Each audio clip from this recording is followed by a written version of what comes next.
এই ফিল্মের শুরুতে আমরা দেখি কেউ একজন ডিমের কুসুমের মধ্যে সবুজ রঙের একটা লিকুইড ইনজেক্ট করে দেয়, আর তারপর সেই একটা ডিমের কুসুম থেকে সেখানে দুটো ডিমের কুসুম হয়ে যায়। এরপর আমরা দেখি কিছু লোক মিলে রাস্তার উপর একটা স্টার তৈরি করে। আসলে হলিউডে বা ইউএসএতে যখন কেউ খুব ফেমাস হয়ে একজন সুপারস্টার হয়ে যায় তখন তার নামে রাস্তায় একটা স্টার তৈরি করা হয়, আর এই স্টারটা তৈরি হয়েছিল এলিজাবেথ স্পার্কেল নামে একটা মডেলের জন্য। প্রথম কিছুদিন পর্যন্ত তো লোক ওই স্টারটা নিয়ে খুব মাতামাতি করতো, তারপর থেকে ওই স্টারের দিকে কেউ ফিরেও তাকাতো না, সবাই অবহেলায় ফেলে রাখে ওই স্টারটাকে। ওই স্টারটা ভেঙে যায় আর সেটাকে কেউ রিপেয়ারও করে না, যেটা থেকে আমরা বুঝতে পারি যে এলিজাবেথ স্পার্কেলের স্টারডাম এখন শেষ হয়ে গেছে। আসলে এলিজাবেথ স্পার্কেল একটা শো চালাতো যেটা থেকে সে ফেমাস হয়েছিল। সে নিজের ইয়াং এজ থেকে এই শোটা চালায়, কিন্তু এখন সে বুড়ি হয়ে গেছে, তার বয়স 50-এর উপরে, কিন্তু এখনো সেই শোটা চালায়। একদিন এলিজাবেথ তার শুটিং এর পরে সে টয়লেটের দিকে যায়, সে দেখে ফিমেল টয়লেট কোনো কারণে বন্ধ আছে, তাই সে মেল টয়লেটে ঢুকে যায়। আর মেল টয়লেটে ঢুকে সে দেখে যে সেই শো এর ডিরেক্টরও ওই টয়লেটে তখন আছে। সে ফোনে কারোর সাথে কথা বলছে। ওই ডিরেক্টর ফোনে বলে যে এলিজাবেথকে আমাকে আমার শো থেকে বের করে দিতে হবে, নয়তো এলিজাবেথের জন্য কোনদিন এই শোটা বন্ধ হয়ে যাবে। কারণ একদিন আমাদের এই শো সব থেকে বেশি মানুষ দেখতো, সব থেকে বেশি মানুষ পছন্দ করতো, কিন্তু এখন কেউ আর এই শো দেখতে চায় না, কারণ এলিজাবেথ বুড়ি হয়ে গেছে, তার মধ্যে আর কোনো গ্ল্যামার নেই। এইসব শুনে এলিজাবেথ ভেঙে পড়ে, কারণ এলিজাবেথ ধীরে ধীরে বুড়ি হয়ে যাচ্ছিল, সে নিজেও জানে। কিন্তু এবার তাকে তার শো থেকে বের করে দেওয়া হচ্ছিল, যে শো সে এতদিন চালিয়ে এসেছে। এলিজাবেথ সবকিছু এভাবে হারাতে চায়নি, তাই সে সিধে গিয়ে দেখা করে ওই শোয়ের ডিরেক্টরের সাথে। সেখানে ওই শোয়ের ডিরেক্টর তাকে বলে যে দেখো এলিজাবেথ, আমি এখানে তোমার কোনো সাহায্য করতে পারবো না, কারণ আমার শোয়ের অডিয়েন্স চায় গ্ল্যামার, বিউটি, যেটা তোমার মধ্যে আর নেই। তাই আমাকে এখন একটা আরো ইয়াং আর বিউটিফুল মেয়েকে তোমার জায়গায় কাস্ট করতে হবে। ডিরেক্টরের এই সমস্ত কথাবার্তা শুনে এলিজাবেথ পুরোপুরি ভেঙে পড়ে, আর সে যখন গাড়িতে করে বাড়ি ফিরছিল সেই সময় তার মাথায় এইসব কথাবার্তাই চলছিল, আর সেজন্য সে পুরোপুরি অন্যমনস্ক ছিল। আর তখনই অন্য একটা গাড়ি তার সামনে চলে আসে, আর দুটো গাড়ির অ্যাক্সিডেন্ট হয়ে যায়, আর এলিজাবেথের গাড়িটা উল্টে যায়। যদিও ওই অ্যাক্সিডেন্টে এলিজাবেথের তেমন কোনো ক্ষতি হয় না, এবং সেজন্য ডক্টর ওই দিনই তাকে ডিসচার্জ করে দেয়। ডক্টর বলে যে এলিজাবেথ প্রচন্ড লাকি, তার গায়ে একটা আঁচড়ও আসেনি ওই অ্যাক্সিডেন্টে। কিন্তু এলিজাবেথ ওখানে কাঁদতে শুরু করে দেয়, কারণ সে দেখে ফেলেছিল যে বিলবোর্ড থেকে তার চেহারা ছিঁড়ে ফেলে দেওয়া হচ্ছে। এরপর আমরা দেখি একজন নার্স এলিজাবেথের পিঠে তার সিদ্ধার হাড়টা চেক করে এবং তারপর তাকে তার কাপড় দিয়ে দেয়। তারপর আমরা দেখি এলিজাবেথ যখন বাইরে আসে সে দেখে তার কাপড়ের মধ্যে কিছু একটা রয়েছে। তার কাপড়ের মধ্যে একটা কাগজ ছিল, যে কাগজে লেখা ছিল এটা আমার জীবন বদলে দিয়েছে, আর তার সাথে একটা পেন ড্রাইভও ছিল। এলিজাবেথ নিজের বাড়ি আসে এবং বাড়ি এসে সেই পেন ড্রাইভটাকে নিজের টিভিতে কানেক্ট করে চালায়। সেই পেন ড্রাইভে একটা ভিডিও ছিল যার মধ্যে ডি সাবস্টেন্স নামে একটা লিকুইডের কথা বলা ছিল। এই লিকুইডটা একটা বিশেষ লিকুইড ছিল যেটা কোনো বৃদ্ধ মানুষকে, অর্থাৎ কোনো বুড়ো মানুষকে তার একটা নতুন আর জোয়ান একটা নতুন শরীর তৈরি করে দিতে পারতো। এটা করার জন্য প্রথমে তাকে ওই গ্রিন কালারের লিকুইডটা নিজের বডিতে ইনজেকশনের মাধ্যমে ইনজেক্ট করতে হবে, যার ফলে তার পুরনো বডি থেকে একটা নতুন বডি তৈরি হয়ে যাবে, আর তার পুরনো বডিটা অজ্ঞান হয়ে থাকবে। সেই নতুন বডিতে টানা 7 দিন থাকতে পারবে, আর সেই সময় তার পুরনো বডিটা অজ্ঞান হয়ে থাকবে, এবং তার পুরনো বডিটাকে বাঁচিয়ে রাখার জন্য তাকে সেই বডির সাথে একটা ফুড ব্যাগ অ্যাটাচ করে রাখতে হবে। আর উল্টো দিকে নতুন বডিটাকে বাঁচিয়ে রাখার জন্য তাকে রোজ নতুন বডিতে একটা লিকুইড ইনজেক্ট করতে হবে, যেটা ওই পুরনো বডিটার শিরদাঁড়ার হাড় থেকে বেরোবে। আর 7 দিন পর তাকে আবার নিজের পুরনো বডিতে ফেরত যেতে হবে, আবার 7 দিন পর সে পুরনো বডি থেকে নতুন বডিতে আসতে পারে, আর এইভাবেই সে বুড়ো থেকে জোয়ান হতে পারে। কিন্তু এলিজাবেথ প্রথমে এইসব বিশ্বাস করে না, আর ওই পেন ড্রাইভটাকে ফেলে দেয়। কিন্তু রাতের বেলা আবার সেই জিনিসটা নিয়ে ভাবতে শুরু করে, কারণ তার বাড়ির চারিপাশে সাঁটানো তার ইয়াং এজের সুন্দর সুন্দর ছবিগুলো তাকে বিরক্ত করছিল। তার আবার ওই ডিরেক্টরের কথাগুলো মনে পড়ে যায়, আর সে ওই পেন ড্রাইভের সাথে থাকা নাম্বারে কল করে দেয়। ফোনের ওপারে যে ছিল সে এলিজাবেথকে তার অ্যাড্রেস জিজ্ঞাসা করে, আর তারপর সে এলিজাবেথকে একটা অ্যাড্রেস বলে, এরপর সে ফোন রেখে দেয়। এরপরের দিন সকালবেলা আমরা দেখি এলিজাবেথ ঘুম থেকে উঠে খবরের কাগজ পড়ে। খবরের কাগজে একটা অডিশনের অ্যাড ছিল, আর এটা তারই শোয়ের অডিশন ছিল, যেখানে তাকে রিপ্লেস করে অন্য একটা মেয়েকে নেওয়ার জন্য ওই অডিশনে অ্যাডটা দেওয়া হয়েছিল। সেই কাগজটাকে দুমড়ে মুচড়ে ফেলে দেয়, আর তারপর সে দেখে সে কিছু চিঠি হয়েছে। চিঠির মধ্যে সে দেখে একটা কালো রঙের প্লাস্টিক রয়েছে। সে ওই কালো রঙের প্লাস্টিকটা খোলে, আর কালো রঙের প্লাস্টিকটা সে খুলে দেখে তার ভেতরে একটা নাম্বার লেখা কার্ড রয়েছে। সে ওই কার্ডটা নিয়ে ওই অ্যাড্রেসে পৌঁছে যায় যেখানে তাকে ওই কলে বলা হয়েছিল। সে ওই অ্যাড্রেসে পৌঁছানোর পর দেখে সেখানে একটা ছোট্ট রুম রয়েছে। সে ওই রুমে ঢোকার জন্য ওই কার্ডটাকে ইউজ করে, ওই কার্ডটা সোয়াইপ করে সে ওই রুমে ঢাকে। ওই রুমের ভেতরে অনেকগুলো লকার ছিল। সে তার নাম্বার লেখা লকার থেকে একটা বক্স পায়, সে ওই বক্সটা নিজের বাড়িতে নিয়ে আসে। ওই বক্সের মধ্যে অনেকগুলো জিনিসপত্র ছিল। প্রথমে ছিল ওই সবুজ কালারের লিকুইড, যার নাম ছিল অ্যাক্টিভেটর, যা থেকে সবকিছু শুরু হবে। এছাড়া ওই বক্সের মধ্যে ছিল একটা স্টেবিলাইজার কিট। ওই স্টেবিলাইজারের মাধ্যমে পুরনো বডির শীতদানার হাড়ের মধ্যে থেকে রস বের করে সেটা নতুন বডির মধ্যে ট্রান্সফার করতে হতো এবং এইভাবেই নতুন বডিটা বেঁচে থাকতে পারতো। এছাড়াও ওই বক্সের মধ্যে একটা সুইচিং কিট ছিল। এই সুইচিং কিটের মাধ্যমেই একটা বডি থেকে আরেকটা বডিতে ট্রান্সফার করা যেত। আর এছাড়া দুটো বডির জন্য ফুড প্যাকেট ছিল, যেগুলো ওই বডিগুলো যখন অজ্ঞান থাকবে তখন তার সাথে ওগুলো অ্যাটাচ করে রাখতে হতো। এই সমস্ত জিনিসপত্র ছিল ওখানে। এরপর এলিজাবেথ বাথরুমে গিয়ে একা দাঁড়িয়ে নিজের চেহারার দিকে তাকিয়ে থাকে, যেন সে কোনো ডিসিশন নিতে পারছিল না যে সে এই কাজটি করবে না করবে না। অনেকক্ষণ দাঁড়িয়ে থাকার পর অবশেষে সে ওই সবুজ কালারের লিকুইড মানে অ্যাক্টিভেটর নিজের বডিতে ইনজেক্ট করে দেয় এবং সাথে সাথে তার কিছুই হয় না। কিছুক্ষণ পর্যন্ত সে চুপচাপ দাঁড়িয়ে থাকে, কিন্তু তারপর হঠাৎ তার সারা শরীরে যন্ত্রণা শুরু হয়। এত যন্ত্রণা শুরু হয় সে যে মাটিতে পড়ে চিৎকার করতে থাকে। তার চোখে দুটো মণি দেখা যায়, আর এরপর এলিজাবেথের পিঠ চিড়ে একটা নতুন মেয়ে বেরিয়ে আসে, যে মেয়েটা এলিজাবেথের নতুন শরীর ছিল। সে অনেক বেশি জোয়ান আর অনেক বেশি সুন্দরী ছিল। এলিজাবেথ এই নতুন শরীর পাওয়ার পর নিজেকে আয়নায় দেখতে থাকে। সে বহুক্ষণ দাঁড়িয়ে নিজেকে আয়নায় দেখছিল। সে তো বিশ্বাসই করতে পারছিল না যে সে এত জোয়ান আর এত সুন্দরী হয়ে গেছে, যেমন সে আগে কোনোদিনই ছিল না। সে ভাবেনি যে ওই লিকুইডটা এত ভালোভাবে কাজ করবে। এরপর সে তার ওই পুরনো শরীরটাকে দেখে এবং সে ওই পুরনো শরীরের পিঠটা সেলাই করতে থাকে, যেটাকে চিরে সে বেরিয়েছিল।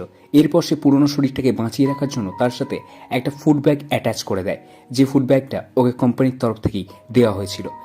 এরপর এলিজাবেথ রাতে ঘুমিয়ে পড়ে এবং সকালে যখন সে ঘুম থেকে ওঠে সে দেখে তার নাক থেকে রক্ত ঝরছে। তখন এলিজাবেথের মনে পড়ে তাকে একটা স্টেবিলাইজার দেওয়া হয়েছিল, যেটার মাধ্যমে তাকে তার পুরনো শরীরের শীতদানার হাড় থেকে এক ধরনের লিকুইড বের করতে হবে এবং সেটাকে নিজের মধ্যে ইনজেক্ট করতে হবে। একমাত্র তাহলেই সে বেঁচে থাকতে পারবে।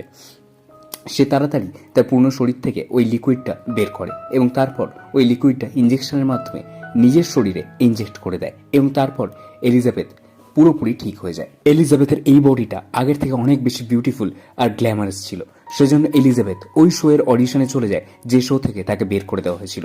এলিজাবেথ ওই শোতে যাওয়ার পর তার গ্ল্যামার দেখে ওই শো এর সবাই তাকে সিলেক্ট করে নেয়। যে ডিরেক্টর এলিজাবেথকে ওই শো থেকে বের করে দিয়েছিল, ওই ডিরেক্টর নিজেই তাকে শোতে হায়ার করে। ওখানে এলিজাবেথ নিজের নাম বলেছিল সু। এরপর এলিজাবেথের মনে পড়ে যে তাকে তো প্রতি সপ্তাহে অর্থাৎ প্রতি 7 দিন পর পর নিজের বডি সুইচ করতে হবে। তখন সে ডিরেক্টরকে বলে যে তার মা অসুস্থ এবং তাকে প্রতি সপ্তাহে একবার করে অন্য শহরে যেতে হয় নিজের মায়ের কাছে। তখন ডিরেক্টর তাকে প্রতি সপ্তাহে ছুটি দেওয়ার জন্য রাজি হয়ে যায়। আর শু নামে এই নতুন বডিতে এলিজাবেথ আবার নিজের শো ফেরত পেয়ে যায়। আর তারপর তার এই শো রাতারাতি হিট হয়ে যায়। তার গ্ল্যামারে চারিদিকে শুধু তারই বিলবোর্ড আর তারই অ্যাড চলতে থাকে। কিছুদিনের মধ্যেই তার প্রচুর ফলোয়ার্স হয়ে যায় আর সে অনেক বড় স্টার হয়ে যায়। আর এইভাবেই টোটাল 6টা দিন কেটে যায়। আর আজ ছিল 7 নম্বর দিন, অর্থাৎ এলিজাবেথের বডি সুইচ করার দিন। অর্থাৎ এবার এলিজাবেথকে 1 সপ্তাহের জন্য নিজের পূর্ণ বডিতে থাকতে হবে। এলিজাবেথ নিজেকে তার পূর্ণ বডিতে ট্রান্সফার করে নেয়। নিজের পূর্ণ বডিতে ফেরত আসার পর এলিজাবেথ নিজের নতুন বডির সাথে একটা ফুড ব্যাগ অ্যাটাচ করে দেয়। এরপর এলিজাবেথ যায় তার ওই শো এর কাছে, কারণ তার কিছু টাকা তখন বাকি ছিল। তখন ওই ডিরেক্টর তাকে টাকার বদলে একটা গিফট দিয়ে আর যা তা শুনিয়ে তাকে ওখান থেকে চলে যেতে বলে। সেটা শুনে এলিজাবেথ নিজের বাড়ি এসে প্রচণ্ড রেগেছিল। এরপর এলিজাবেথ দেখে তার কাছে একটা নতুন চিঠি এসেছে। যে চিঠিটা এসেছিল ওই কোম্পানির তরফ থেকে, যারা ওই অ্যাক্টিভেটর বা দ্য সাবস্টেন্স পাঠিয়েছিল। সেখানে লেখা ছিল যে তার নতুন রিফিল কিট চলে এসেছে। ওই রিফিল কিটটা আনার জন্য এলিজাবেথ আবার ওই জায়গাতেই যায় যেখান থেকে প্রথম সে ওই জিনিসপত্রগুলো নিয়ে এসেছিল। সেখান থেকে নিজের রিফিল কিটটা নিয়ে চলে আসে। তারপর আমরা দেখি এলিজাবেথ 7 দিন পর আবার নিজের নতুন বডিতে ফেরত আসে। এবার এই নতুন বডিতে যেহেতু তাকে কাজে যেতে হতো, সেহেতু সে মনে করে যখন সে বাড়িতে থাকবে না তখন হয়তো কেউ এসে এলিজাবেথের পুরনো বডিটা দেখে ফেলতে পারে।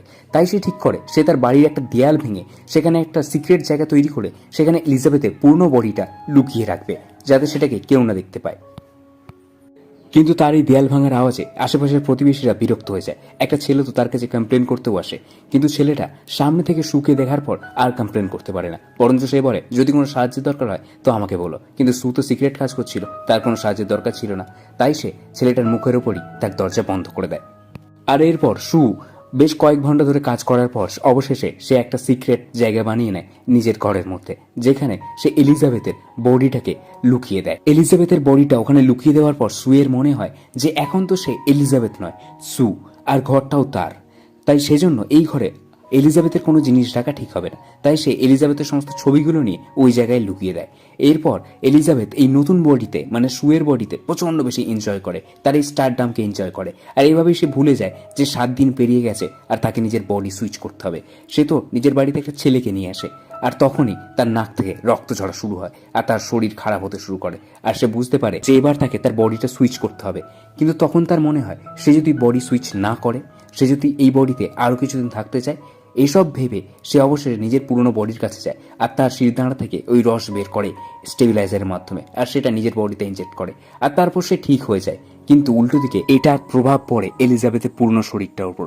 আরও 7 দিন কাটানোর পর এলিজাবেথ যখন নিজের পুরনো শরীরে ফেরত যায়, তখন সে দেখতে পায় যে তার একটা আঙুল পুরোপুরি শুকিয়ে গেছে, সেই আঙুলটা পুরোপুরি বুড়ি হয়ে গেছে। এটা দেখে এলিজাবেথ প্রচন্ড ভয় পেয়ে যায়। সে তাড়াতাড়ি ওই কোম্পানিকে ফোন করে, যে কোম্পানি থেকে দি সাবস্টেন্স দিয়েছিল। সে জিজ্ঞাসা করে যে আমি আমার নতুন বডিতে 1 সপ্তাহের বদলে 2 সপ্তাহ ছিলাম এবং তার বদলে আমার হাতের একটা আঙুল শুকিয়ে গেছে, এটার সলিউশন কি, এটা ঠিক কিভাবে হবে? তখন কোম্পানি থেকে তাকে বলে যে তোমরা দুজন আলাদা কোনো মানুষ নয়, তোমরা দুজন একজন, সেজন্য তুমি কোনো ভুল করলে তার খেসারত তোমাকেই দিতে হবে, এটার কোনো সলিউশন নেই।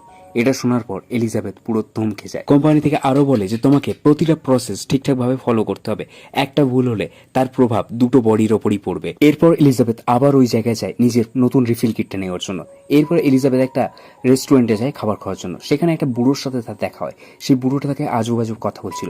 সে দেখে সেই বুড়োটার হাতে সেই চিহ্নটা রয়েছে যেটা ওই হসপিটালের নার্সটার হাতে ছিল, অর্থাৎ এটাই ওই হসপিটালের নার্সটার বুড়ো রূপ। ওই বুড়োটা তাকে বলে তোমার নতুন বডি তোমাকে খেতে শুরু করেনি তো?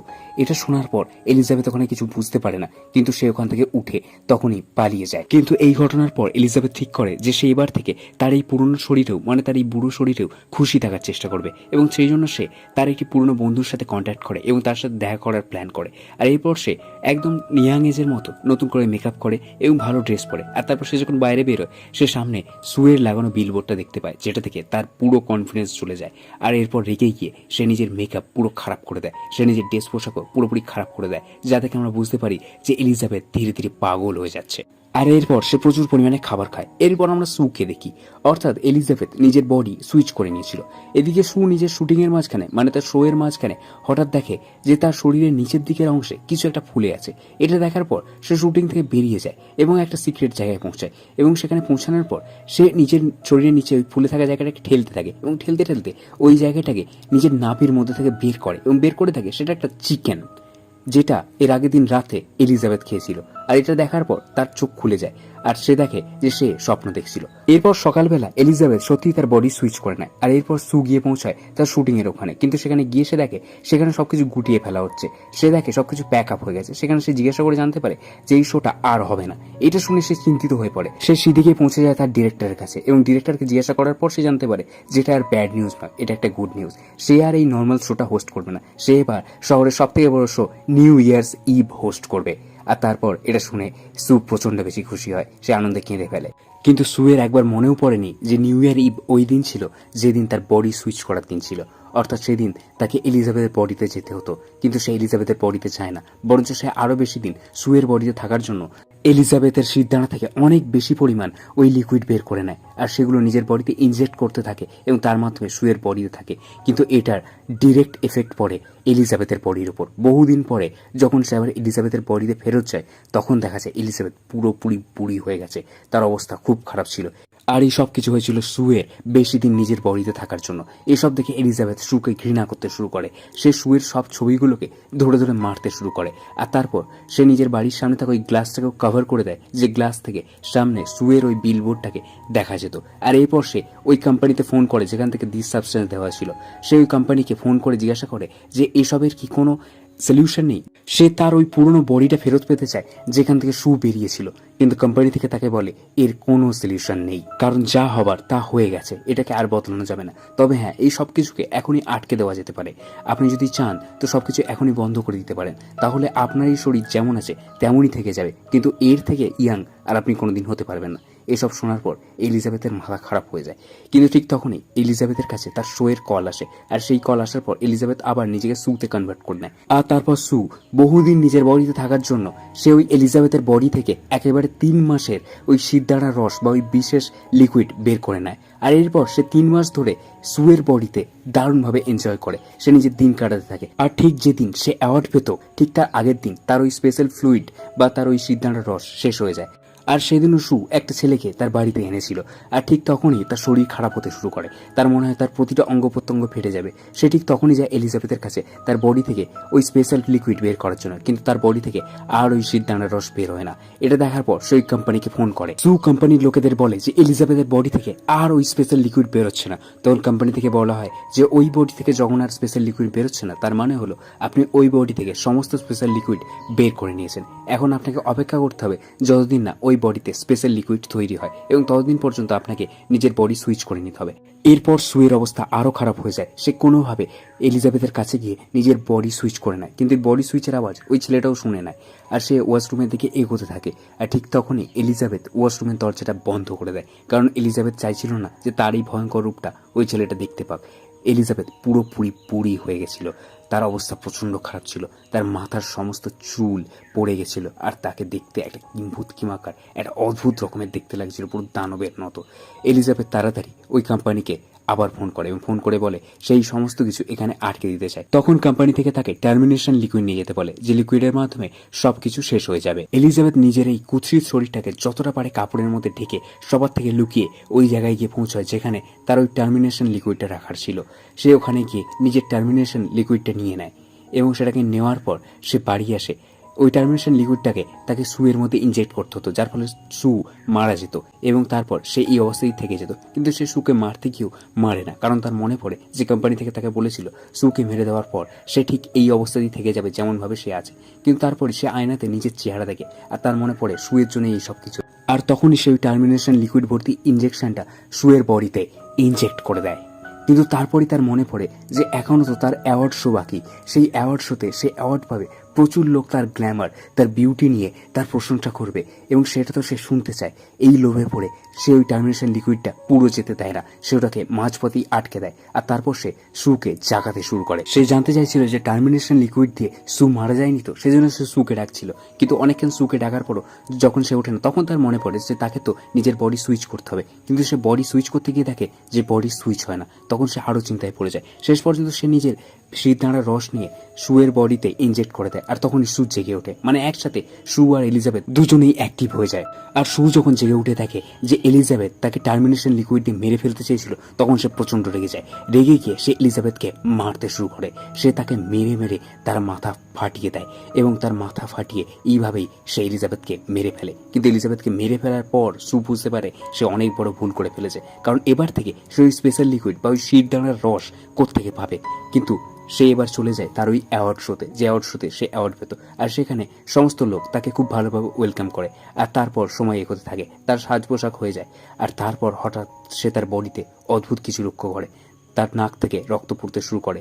আর এরপর সে টয়লেটে যায়, এবং সেখানে গিয়ে সে দেখে তার দুটো দাঁত পড়ে গেছে। এটা দেখে সে নিজের দাঁতে টাচ করে, আর সাথে সাথে আরও দুটো দাঁত ভেঙে পড়ে যায়। এটা থেকে সে বুঝতে পারে যে এলিজাবেথকে মেরে ফেলে সে অনেক বড় ভুল করেছে।